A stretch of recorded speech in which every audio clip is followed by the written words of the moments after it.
Ketua Umum Golkar yang katanya tetap akan maju Pilpres meskipun survei menunjukkan, dan saya tahu ini survei internal juga angkanya nggak jauh-jauh, hanya 0,3% gitu ya yang terakhir disebutkan.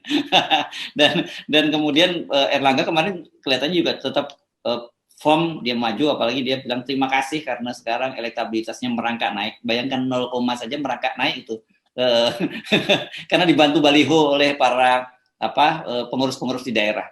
Jadi berapa sebenarnya elektabilitas sebelum dibantu baliho di daerah-daerah itu? Jadi bayangkan orang yang startnya harusnya minimal 7-8% itu kan. Kan dia adalah tokoh Golkar, menteri lagi.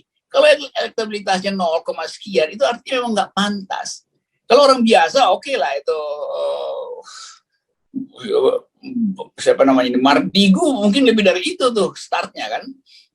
Apalagi kalau diwawancara oleh FNN tuh.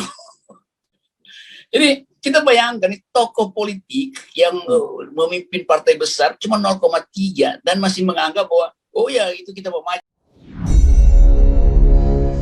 Mak dek jantung ini ketika Om Rocky ngomong tadi. Dia itu punya lidah api. Kalau ucapannya sudah terlontar, ntar nyalon beneran dan jadi itu si Mardigu. Bagaimana Om Rocky? Lah kan repot para all mind. Menurut pendapat saya pribadi nih ya, seperti nanti di tahun 2024, perpolitikan itu bukan masalah calon atau individunya siapa lagi deh. Yang lebih penting adalah konsep bernegaranya dan siapa saja tim di belakangnya yang mendukung dirinya. Kita mencontoh negara demokrasi Amerika.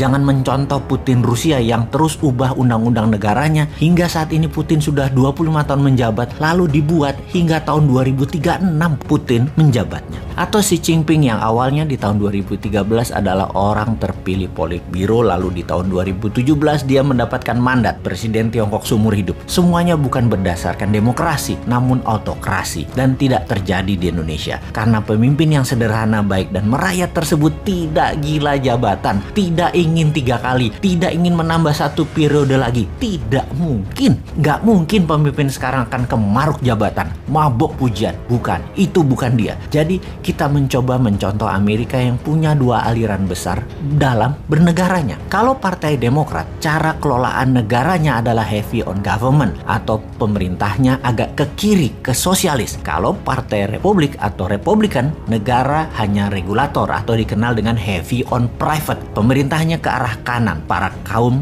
kapitalis. Di sini kita melihat calonnya siapa dan membawa alirannya apa. Kalau Partai Demokrat pasti naikin pajak, namanya juga sosialis. Kalau Partai Republik pasti turunin pajak, namanya juga heavy on private atau swasta. Kembali ke komen Om Rocky, maka 7 presiden yang telah lalu ditambah 10 calon yang ada di pajangan 2024 adalah model kiri, model sosialis. Dan untuk pertama kalinya ada calon si Sontoloyo ini yang dari kelompok New Mind menggagas ke arah kanan, heavy on swasta, ke arah pajak turun dan ke arah membela UKM 100%. Jujur, belum pernah ada. Jadi bagaimana kalau konsep New Mind didiskusikan terlebih dahulu? Kalau memang tidak diterima, ya buat apa dimajukan? Bener nggak? Sontoloyo apa pantes? Itu harus dibongkar dulu. Sungguh, di setiap pejabat negara atau pemimpin negara pasti punya genre atau aliran di dalam mengelola ekonomi negaranya. Ada negara liberal, sosialis, kapitalis ala Amerika, sosialis kapitalis ala Tiongkok, dan banyak lagi yang dimodif sana-sini sesuai dengan keilmuan pejabatnya. Kita coba fokuskan. Dalam pemerintahan yang sudah berjalan 3 presiden terakhir di Indonesia ini atau 20 tahun terakhir ini, posisi ekonomi bernegara masih mementingkan upper of pyramid atau elitis. Ini membuktikan bahwa di sisi ekonomi 3 pemerintahan terakhir mengadopsi sosialis elitis ala Partai Demokratnya Amerika dan ala komunis Tiongkok. Jadi dari kacamata awam, kita lihat para calon 2024 mulai dari oposisi, juga incumbent termasuk Pak Jokowi yang katanya sangat minat menjabat 3 kali walau saya katakan nggak mungkin karena beliau orang baik dan tidak rakus jabatan.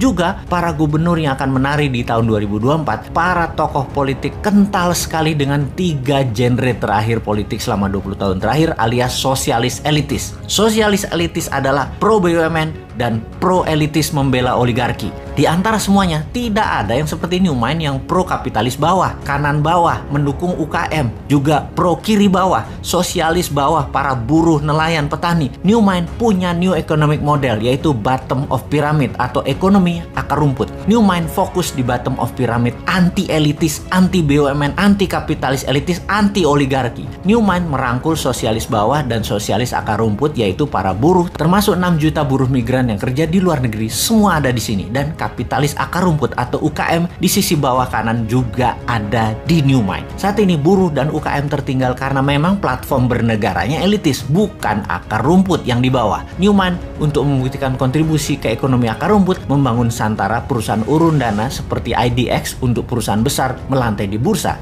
UKM melantai di Santara. Sama semua aturannya, hanya saja ini untuk UKM. Itu sedikit kontribusi dari sisi swasta membuktikan MMT bukan hanya teori tapi bukti nyata. Jadi inilah yang harus didiskursuskan, diwacanakan, disiapkan bangsa dan negara dalam periode ke depan untuk memutuskan, untuk berani mencoba sesuatu yang baru seperti mengambil MMT, mengambil New Mind yang beraliran bottom of pyramid, ekonomi akar rumput, sosialis kapitalis akar rumput. Beda dengan 7 presiden yang menjabat yang lalu. New Mind heavy on private, membela swasta, UKM, buruh, petani, dan nelayan. Atau tetap mau dengan old mind yang berhutang dengan IMF dan FDI-nya Tiongkok. Monggo dipikirkan dan diviralkan.